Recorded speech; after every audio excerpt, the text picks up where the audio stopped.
दासिमबो नैबे गोदान भिडिअखौ फुल नायाखै अब्ला नैबे भिडिअनि गेजेरजों नायनानै लानो हागोन। हेलौ लोगोफोर, नोंथांमोननि गेजेराव आरोबाव मोनसे गोदान भिडिअनि आपडेट लानानै फैलायबाय। नैबे गोदान भिडिअनि फुल आपडेट मिथिनो थाखाय बे भिडिअखौ जोबजासिम नायनो नांगोन। थाम्बनेल आरो टाइटेलाव नुनानैनो मिथिखादों जानो हागौ आं मा भिडिअनि आपडेट लानानै फैदों आरो नैबे भिडिअखौ सोरबाफोर नायखाबाय जानो हागौ। थेवबो लोगोफोर, आं आरोबाव खनसे आपडेट खालामनानै होफिनबाय। नोंथांमोना नायदोंब्ला नोंथांमोना लाइक आरो शेयार खालामनानै होदो। बिदिब्ला फैदो दिनैनि बे गोदान भिडिअनि आपडेटनि सायाव। दिनैनि नैबे गोदान भिडिअनि आपडेटनि टाइटेलानो जादों भारत बिमा। लोगोफोर, नोंथांमोना दासिम नायाखै अब्ला बे भिडिअआव नायनानै लादो।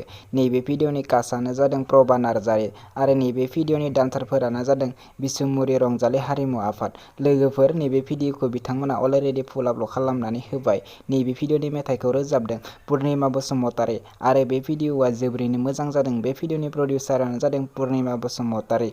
नोंथांमोना नायनो थाखाय बिथांमोननि इउटुब चेनेलाव थांनो नांगोन आरो नैबे भिडिअनि कनसेप्टआनो जादों रिंसार बसुमतारी आरो डिरेक्सनानो जादों राजिब गयारी।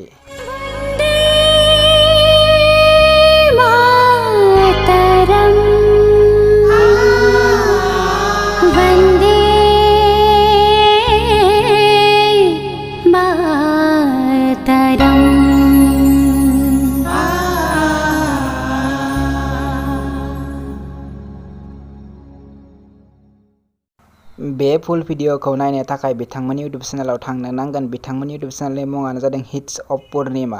लोगोफोर, नोंथांमोना बिथांमोननि नैबे इउटुब चेनेलाव थांनानै बिथांमोननि नैबे गोदान भिडिअखौ नायहैदो आरो दासिमहालागै बिथांनि चेनेलखौ साबस्क्राइब खालामाखै अब्ला बिथांमोननि इउटुब चेनेलखौबो साबस्क्राइब खालामनानै होदो।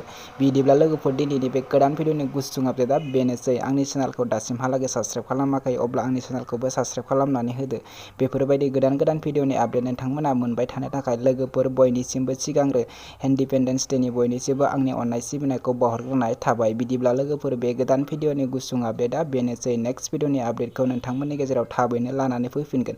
आंनि चेनेलखौ गोदान गोदान भिडिअनि आपडेट मोननो थाखाय साबस्क्राइब खालामनानै लाखि आरो नोंथांमोननि लोगोफोरनो मिथिहोनो थाखाय नैबे भिडिअखौ शेयार खालामनानै होदो आरो भिडिअखौ मोजां मोनोब्ला लाइक आरो कमेन्ट खालामनानै हरदो। गोजोननाय थागोन लोगोफोर।